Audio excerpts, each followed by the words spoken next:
O que são indicadores financeiros? Os indicadores financeiros nada mais são do que métricas e mecanismos para coletar e gerar informações financeiras sobre uma determinada situação.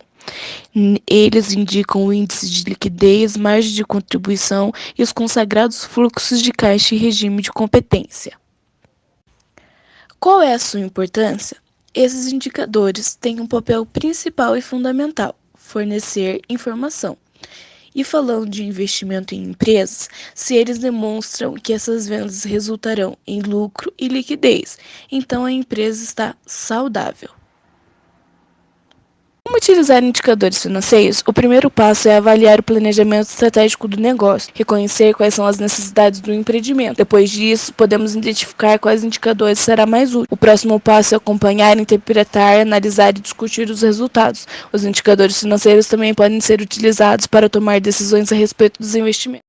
De maneira geral, os indicadores podem ser organizados em 4 grandes grupos, conforme a origem dos dados e os fins da sua análise. Nesse sentido, temos indicadores financeiros de rentabilidade, estrutura de capital, liquidez e atividade.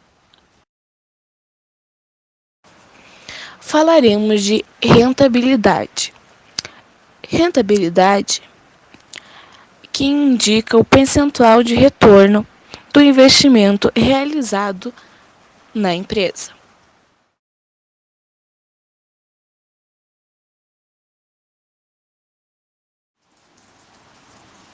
Margem operacional, percentual que sobra das vendas depois que todas as despesas, exceto o imposto de renda, foram pagas.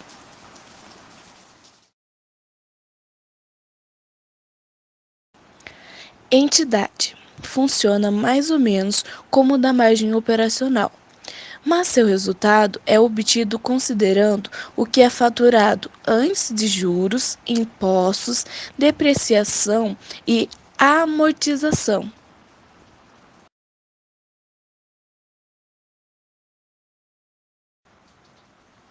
Liquidez corrente, focado no curto prazo. Esse índice trata do que a empresa tem a receber e quanto tem a pagar no período.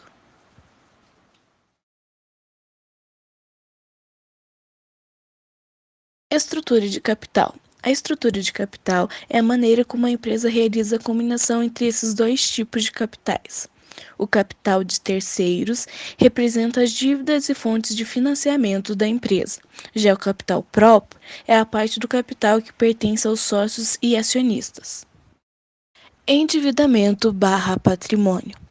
Trata da diferença entre o capital da empresa e as suas dívidas.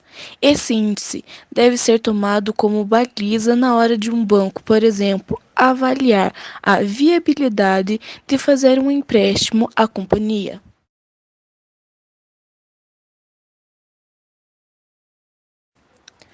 Indicadores de atividade. Os indicadores de atividade demonstram como está sendo o ciclo operacional da empresa.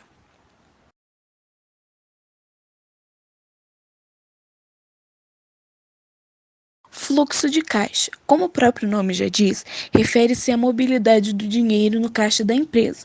Uma situação como essa é muito perigosa e pode acabar quebrando o negócio em um momento de instabilidade, como uma baixa sazonal da demanda dos consumidores, por exemplo. Análise contábil tem por objetivo a análise de relatórios e demonstrações com a finalidade de fornecer informações numéricas, preferencialmente de 2 ou mais períodos, de modo a instrumentar os administradores e acionistas, entre outros que estejam interessados em reconhecer a situação da empresa. Análise estrutural, também conhecida como análise vertical, sua técnica exige dividir todos os elementos do ativo pelo total desse mesmo ativo e todos os elementos do passivo pelo total desse passivo. Esse tipo de análise é importante para avaliar a estrutura de composição e participação dos itens e sua evolução no tempo. De evolução é conhecido também como análise horizontal, cuja finalidade principal é apontar a variação de itens da demonstração contábil, avaliadas através dos períodos a fim de caracterizar tendência. Trata-se de discernir o ritmo de crescimento ou evolução de vários itens que acompanham. Esse tipo de análise é importante para avaliar a estrutura de composição de itens e a sua evolução no tempo. Análise por quocientes e índices.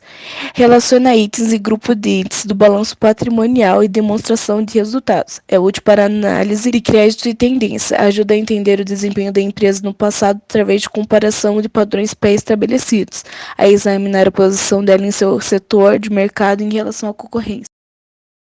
Análise financeira é tradicionalmente efetuada através de indicadores para análise global, a curto, médio e longo prazo de velocidade de giro dos recursos, possibilitando a interpretação da saúde financeira da empresa, seu grau de liquidez e a capacidade de solvência.